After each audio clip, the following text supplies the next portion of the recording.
KSRTC pension വിതരണത്തിൽ നിന്ന് സഹകരണ സംഘങ്ങൾ പിന്മാറുന്നു. CPM നിയന്ത്രണത്തിലുള്ള സഹകരണ സംഘങ്ങൾ പോലും സർക്കാരിന് പണം നൽകാൻ തയ്യാറാകുന്നില്ല. ഇതോടെ പെൻഷൻ വിതരണവും മുടങ്ങി. ജനം ബ്രേക്കിംഗ് വിവരങ്ങൾ നൽകാനായിട്ട് രാജീവ് ചേരുന്നുണ്ട്. രാജീവ്, എന്താണ് ഈ വാർത്തയുടെ കൂടുതൽ വിശദാംശങ്ങൾ?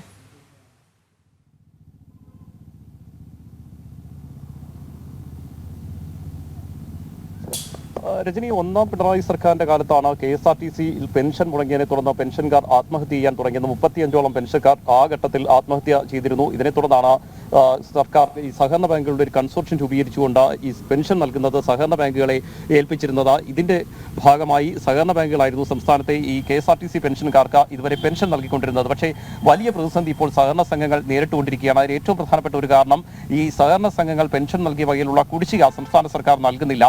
കഴിഞ്ഞ മാർച്ച് വരെയുള്ള, അതായത് 2023 മാർച്ച് വരെയുള്ള പണം മാത്രമാണ് നിലവിലിപ്പോൾ സഹകരണ സംഘങ്ങൾക്ക് സർക്കാർ നൽകിയിരിക്കുന്നത്. ഈ വകയിൽ 1000 കോടി രൂപയ്ക്കടുത്താണ് കുടിശ്ശിക സഹകരണ സംഘങ്ങൾക്ക് സർക്കാർ വരുത്തിയിരിക്കുന്നത്. ഇതിന്റെ ഭാഗമായി ഇപ്പോൾ പെൻഷൻ നൽകാൻ സഹകരണ സംഘങ്ങൾ തയ്യാറാകുന്നില്ല. ഈ കൺസോർഷ്യം രൂപീകരിച്ചെങ്കിലും അതിനോട് സഹകരണ സംഘങ്ങൾ സഹകരിക്കാത്ത ഒരു സാഹചര്യമാണ് സംസ്ഥാനത്ത് നിലനിൽക്കുന്നത്. സഹകരണ രജിസ്ട്രാറെ കൃത്യമായി തന്നെ ഈ സഹകരണ സംഘങ്ങൾ അറിയിച്ചിട്ടുണ്ട്. ഈ പണം നൽകാതെ, അതായത് 1000 കോടി രൂപയ്ക്കടുത്ത് കുടിശ്ശികയുണ്ട്, അത് നൽകാതെ ഇനി പണം നൽകാൻ കഴിയില്ല എന്ന് സഹകരണ സംഘങ്ങൾ വ്യക്തമാക്കുകയും ചെയ്തിട്ടുണ്ട്. CPM നിയന്ത്രണത്തിലുള്ള സഹകരണ സംഘങ്ങൾ പോലും ഇപ്പോൾ ഈ കൺസോർഷ്യത്തോട് സഹകരിക്കാത്ത ഒരു സാഹചര്യമാണ് നിലനിൽക്കുന്നത്. കാരണം വലിയ കുടിശ്ശിക വരുത്തിയിരിക്കുന്നു. ഇത് സഹകരണ സംഘങ്ങളെയും പ്രതിസന്ധിയിലാക്കുന്നതാണ്. ഇതോടെ KSRTCയിൽ പെൻഷൻ വിതരണം ഇപ്പോൾ പൂർണ്ണമായും നിലച്ചിരിക്കുന്ന ഒരു അവസ്ഥയാണ്. കഴിഞ്ഞ കുറേ നാളുകളായി തന്നെ ഈ പ്രതിസന്ധി KSRTCയിൽ തുടരുന്നുണ്ട്. കാരണം പെൻഷൻ നൽകണമെന്ന് ആവശ്യപ്പെട്ടുകൊണ്ട് സർക്കാർ സഹകരണ സംഘങ്ങളുടെ കൺസോർഷ്യത്തെ സമീപിക്കുമ്പോൾ സഹകരണ സംഘങ്ങൾ ഇതിൽ നിന്ന് വിട്ടുനിൽക്കുന്ന ഒരു സമീപനമായിരുന്നു. പിന്നീട് പലിശ നിരക്ക് ഉയർത്തിക്കൊണ്ടാണ് സർക്കാർ ഈ പെൻഷൻ നൽകാനുള്ള തീരുമാനമായി മുന്നോട്ട് പോയിരുന്നത്. ഇപ്പോൾ ഏതായാലും പലിശ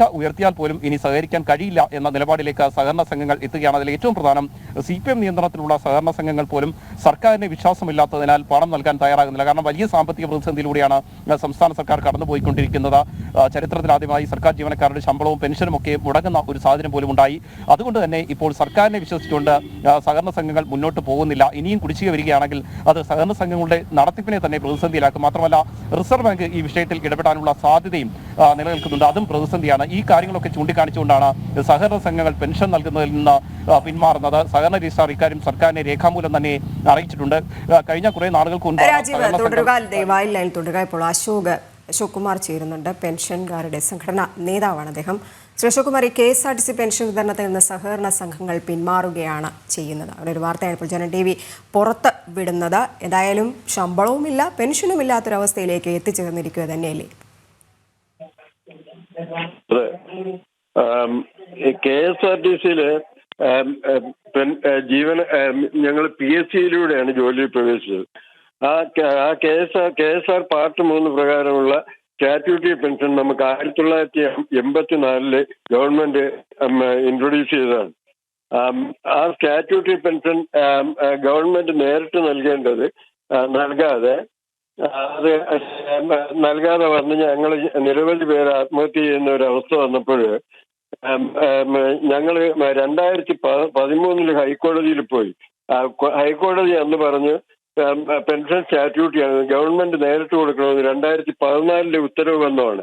പക്ഷെ ആ ഉത്തരവ് പാലിക്കാതെ വരികയും വീണ്ടും പെൻഷൻ മുടങ്ങുകയും ആൾക്കാരുടെ ആത്മഹത്യ തുടരുകയും ചെയ്തപ്പോഴാണ് അവസാനം ഈ സാമൂഹ്യ മാധ്യമങ്ങളുടെ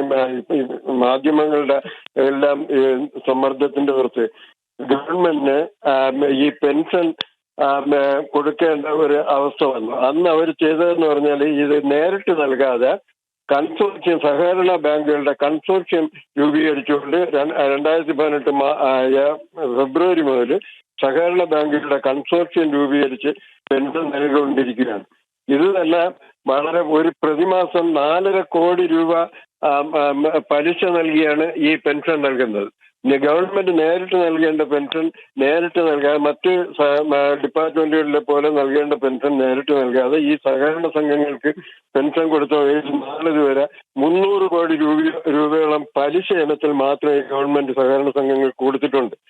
അപ്പോൾ അത് നേരിട്ട് തരണമെന്ന് പറഞ്ഞിട്ടുണ്ട്. ഞങ്ങൾ വീണ്ടും ഹൈക്കോടതിയിൽ 2022 ഹൈക്കോടതിയിൽ പോയതിനെ തുടർന്ന് 2022 ആഗസ്റ്റ് 5 ഹൈക്കോടതി ഉത്തരവിട്ട് ഗവൺമെന്റ് പെൻഷൻ ഒരാഴ്ചക്ക് മാസത്തിന്റെ ആദ്യ ആഴ്ചയിൽ കഴിയുമെങ്കിൽ ആദ്യത്തെ 5 ദിവസത്തിനകത്ത് പെൻഷൻ നൽകണമെന്ന് ഗവൺമെന്റ് ഉത്തരവിട്ടു, കോടതി ഉത്തരവിട്ടു. പക്ഷേ ഗവൺമെന്റ് ഈ പെൻഷൻ നൽകാത്ത കാരണം ഞങ്ങൾ നാളിതുവരെ 14 കോടതിയലക്ഷ്യ ഹർജികൾ നൽകിയാണ് ഞങ്ങൾ പെൻഷൻ വാങ്ങിയത്. 3 തവണ ചീഫ് സെക്രട്ടറിയെ ഹൈക്കോടതി വിളിച്ചു വരുത്തി. അവസാനം ചീഫ് സെക്രട്ടറി ചീഫ് സെക്രട്ടറി പറഞ്ഞത് ഞങ്ങൾ MOU ഒപ്പിട്ടു, കൺസോർഷ്യം രൂപീകരിച്ച് MOU ഒപ്പിട്ടു, ഇനി കൃത്യമായി പെൻഷൻ കൊടുക്കാമെന്നാണ് ഹൈക്കോടതിയിൽ ചീഫ് സെക്രട്ടറി പറഞ്ഞു.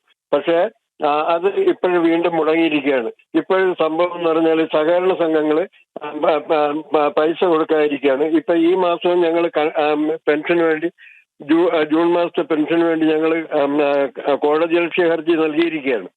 അപ്പൊ ഇപ്പോഴും സഹകരണ സംഘങ്ങൾ ഈ പെൻഷൻ കൊടുക്കാൻ കഴിയാത്ത ഒരവസ്ഥ, പെൻഷന് വേണ്ടിയുള്ള ഫണ്ട് കൊടുക്കാൻ കഴിയാത്ത ഒരവസ്ഥയിലാണ് സഹകരണ സംഘങ്ങൾ. അപ്പം വീണ്ടും ഞങ്ങൾ പട്ടിണിയിലോട്ട് പോവുകയും വീണ്ടും ആത്മഹത്യയിലോട്ട് പോകുന്ന ഒരവസ്ഥയിലോട്ട് ഞങ്ങളെ കൊണ്ടെത്തിച്ചിരിക്കുകയാണ് ഈ ഗവൺമെന്റ്. ഈ ഗവൺമെന്റ് ഇത്തരം ജനവിരുദ്ധ നയങ്ങൾ കാരണമാണ് ഈ ഗവൺമെന്റ് ഈ കഴിഞ്ഞ ഇലക്ഷനൊക്കെ കടുത്ത പരാജയം ഏറ്റുവാങ്ങിയത്. ഇത്തരം നിരവധി ജനവിരുദ്ധ ഇതിലൂടെ ഞങ്ങൾ വീണ്ടും ഹൈക്കോടതിയിൽ പോവുകയാണ്. നമുക്ക് ഈ കൺസോർഷ്യം മാറിയിട്ട് ഞങ്ങൾക്ക് പെൻഷൻ നേരിട്ട് നൽകണം എന്ന് ഞങ്ങളെ ആവശ്യപ്പെട്ട് ഞങ്ങൾ വീണ്ടും ഒരു IA ഹൈക്കോടതി അഭയം പ്രാപിക്കാൻ പോവുകയാണ്. ശരി, വളരെ നന്ദി ശ്രീ അശോക് കുമാർ പ്രതികരിച്ചത്. രാജീവിലേക്ക് പോവുകയാണ്. രാജീവ്, ഇപ്പോൾ ഈ അശോക് കുമാർ പറഞ്ഞതുപോലെ തന്നെയാണ് ഒരുപാട് പടവെട്ടിയാണ് അവർ പെൻഷൻ നേടിയെടുത്തത് പോലും. ഹൈക്കോടതിയിൽ പോലും ഇടപെടലുണ്ടായി. ചീഫ് സെക്രട്ടറി നിരവധി തവണ ഹൈക്കോടതിയിൽ നേരിട്ട് ഹാജരായി. അപ്പോഴൊക്കെ പറഞ്ഞിട്ടുണ്ടായിരുന്നു ഈ കൺസോർഷ്യം രൂപീകരിച്ച് കൃത്യമായ ദിവസം 1-ാം തീയതി തന്നെ ഈ പെൻഷൻ നൽകുന്നു. പക്ഷേ അത് പിന്നെയും മുടങ്ങി. പിന്നെയും ഇവർ ഹൈക്കോടതിയെ സമീപിക്കാൻ തന്നെ പോകുന്നു. ഇപ്പോഴും പിന്നെയും ഈ സർക്കാർ തന്നെയാണ് ഈ പെൻഷൻ നൽകേണ്ടത്. അതിനിടയിൽ എങ്ങനെ നൽകും? ഇപ്പോൾ സഹകരണ സംഘം പോലും പിന്മാറി. പിന്നെയും ഇവരുടെ പെൻഷൻ എന്ന് പറയുന്നത് പാതി വഴിയിൽ നിൽക്കുന്നൊരവസ്ഥ തന്നെയല്ലേ KSRTC ജീവനക്കാർക്കും?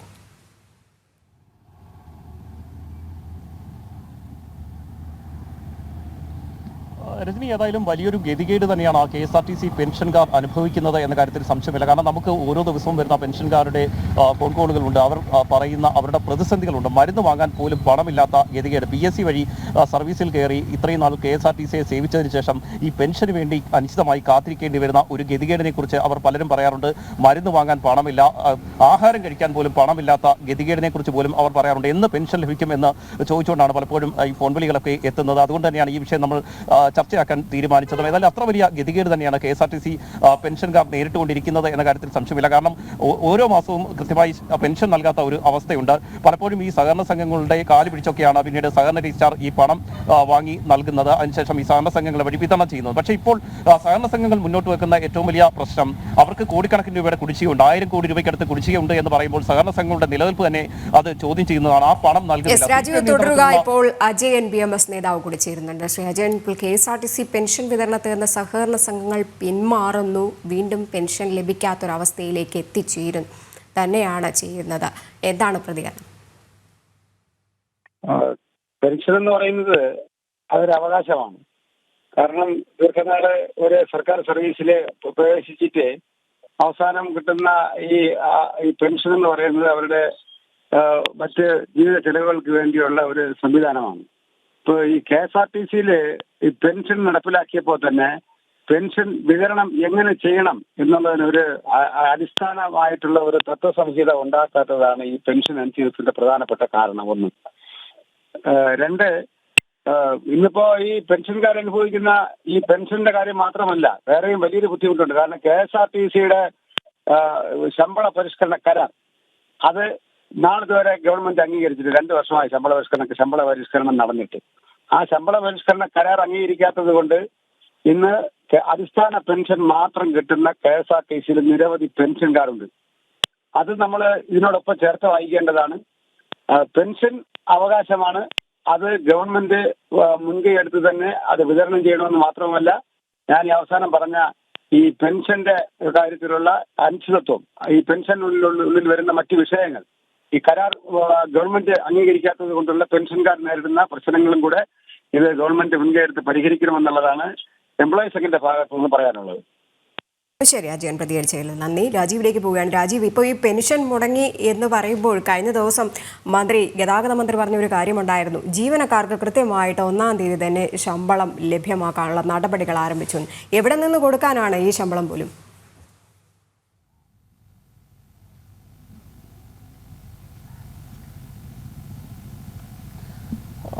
തീർച്ചയായും രജനി, അത്ര വലിയ ഒരു പ്രതിസന്ധി തന്നെയാണ് സർക്കാർ നേരിടുന്നത് എന്ന കാര്യത്തിൽ സംശയമില്ല. കാരണം വലിയ സാമ്പത്തിക പ്രതിസന്ധിയിലൂടെ സംസ്ഥാന സർക്കാർ കടന്നുപോയിക്കൊണ്ടിരിക്കുകയാണ്. ഈ അവകാശവാദങ്ങളല്ലാതെ കൃത്യമായി ശമ്പളം എങ്ങനെ നൽകും എന്നത് സംബന്ധിച്ച് ഗതാഗത വകുപ്പിന് പോലും ഒരു നിശ്ചയമില്ല. ഗതാഗത മന്ത്രി, മുഖ്യമന്ത്രിയും ഒക്കെ ആവർത്തിക്കുന്നത് 1-ാം തീയതി ശമ്പളം നൽകും എന്നാണ്. ഇതേ ഒരു ഉറപ്പ് പെൻഷൻകാർക്കും നേരത്തെ മുഖ്യമന്ത്രി നേരിട്ട് നൽകിയതാണ്.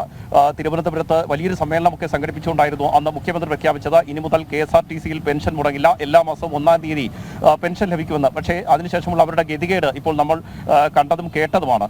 ആ രീതിയിൽ മുന്നോട്ട് പോകുന്നു. ഇതേ അവസ്ഥ തന്നെയാണ് KSRTC-യുടെ കാര്യത്തിലും പറയാനുള്ളത്. കാരണം നേരത്തെ പലതവണ, അതായത് ആന്റണി രാജു ഗതാഗത മന്ത്രി ആയിരുന്നപ്പോഴും ഇത് തന്നെയായിരുന്നു ഉറപ്പ് നൽകിയിരുന്നത്, KSRTC-യിൽ എല്ലാ മാസവും 1-ാം തീയതി ശമ്പളം നൽകും, അല്ലെങ്കിൽ 5-ന് മുൻപ് ശമ്പളം നൽകാനുള്ള എല്ലാ നടപടികളും സ്വീകരിച്ചിട്ടുണ്ടെന്ന് പറഞ്ഞിട്ട് KSRTC-യിൽ ഘട്ടം ഘട്ടമായാണ് ശമ്പളം നൽകുന്നത്. ആദ്യ ശമ്പളം ലഭിക്കണമെങ്കിൽ 15 വരെ കാത്തിരിക്കണം, 2-ാം ഗഡു ലഭിക്കണമെങ്കിൽ 25-30 വരെയൊക്കെ കാത്തിരിക്കേണ്ട ഗതികേടാണ് KSRTC-യിൽ ഉള്ളത്. ഇപ്പോഴും 1-ാം തീയതി ശമ്പളം നൽകും എന്ന് പറയുമ്പോൾ സംസ്ഥാന സർക്കാർ ജീവനക്കാർക്ക് പോലും 1-ാം തീയതി ശമ്പളം നൽകുന്നതിന് വലിയ പ്രതിസന്ധി ധനവകുപ്പ് നേരിട്ടുകൊണ്ടിരിക്കുകയാണ്. ക്ഷേമ പെൻഷനുകൾ വിതരണം ചെയ്യാൻ പോലും നിലവിലിപ്പോൾ സംസ്ഥാന സർക്കാരിന് കഴിയുന്നില്ല. അതിനുപോലും കടമെടുത്ത് മുന്നോട്ട് പോകേണ്ട അവസ്ഥയാണ്. പക്ഷേ ഇതിനിടെയാണ് ഈ രീതിയിൽ പെൻഷൻകാരെ വഞ്ചിച്ചുകൊണ്ടുള്ള ഒരു സമീപനം സംസ്ഥാന സർക്കാരിന്റെ ഭാഗത്ത് നിന്ന് ഉണ്ടാകുന്നത്. കൃത്യമായി പെൻഷൻ നൽകും എന്ന് ഉറപ്പ് നൽകിയതിന് ശേഷമാണ് ഈ പെൻഷൻകാർ ഇങ്ങനെ ഓരോ മാസവും പെൻഷന് വേണ്ടി കാത്തിരിക്കേണ്ടി വരുന്നത്. അതിൽ ഏറ്റവും വലിയ പ്രതിസന്ധി ഇപ്പോൾ ഉള്ളത് സഹകരണ സംഘങ്ങൾക്കാണ്. അവർക്ക് ഈ പണം ലഭിച്ചില്ല എന്നുണ്ടെങ്കിൽ ഈ നിക്ഷേപങ്ങളും മറ്റും വകമാറ്റിയാണ് ഈ സർക്കാർ ആവശ്യപ്പെട്ടപ്പോൾ ഈ പണം നൽകിയിരിക്കുന്നത്. അതുകൊണ്ട് തന്നെ 1000 കോടി രൂപയ്ക്കടുത്ത് കുടിശ്ശിക എന്ന് പറയുമ്പോൾ പല സഹകരണ സംഘങ്ങളുടെയും നിലനിൽപ്പ് തന്നെ വലിയ പ്രതിസന്ധിയാവും. മാത്രമല്ല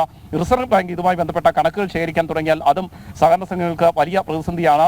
ഇതെല്ലാം ചൂണ്ടിക്കാണിച്ചുകൊണ്ടാണ് സഹകരണ സംഘം രജിസ്ട്രാർ സർക്കാരിന് കത്ത് നൽകിയിരുന്നത്. പക്ഷേ സർക്കാർ ഇപ്പോഴും ഈ പണം അനുവദിച്ചിട്ടില്ല. അതുകൊണ്ട് തന്നെയാണ് ഈ പെൻഷൻ നൽകുന്നതിൽ നിന്ന് നിലവിൽ ഇപ്പോൾ സഹകരണ സംഘങ്ങൾ പിന്മാറിയിരിക്കുന്നത്. ശരി രാജീവ്, എന്തായാലും പെൻഷൻ എന്ന് പറയുന്നത് അവകാശമാണ്, അല്ലാതെ മുഖ്യമന്ത്രിയും CPM നേതാക്കളും പറയും പോലെ വെറുതെ കൊടുക്കുന്ന ഒരു കാര്യമല്ല. കഷ്ടപ്പെട്ട ജോലി ചെയ്തതിന് ശേഷം ലഭിക്കുന്ന ഒരു തുകയാണ് പെൻഷൻ. അതുകൊണ്ട് ജീവിതമാർഗം മുന്നോട്ട് കൊണ്ടുപോകുന്നവരുമുണ്ട്. പക്ഷേ ഇപ്പോൾ KSRTC പെൻഷൻ വിതരണത്തിൽ നിന്ന് സഹകരണ സംഘങ്ങൾ പിന്മാറുന്നു എന്നുള്ള വാർത്തയാണ് ഉള്ളത്. എന്തായാലും പെൻഷൻകാരെ സംബന്ധിച്ചിടത്തോളം, KSRTC പെൻഷൻകാരെ സംബന്ധിച്ചിടത്തോളം ഇത് വലിയൊരു തിരിച്ചടി തന്നെയാണ്. വീണ്ടും ഹൈക്കോടതിയെ സമീപിക്കാൻ തന്നെയാണ് പെൻഷൻ സംഘിൻ്റെ തീരുമാനവും.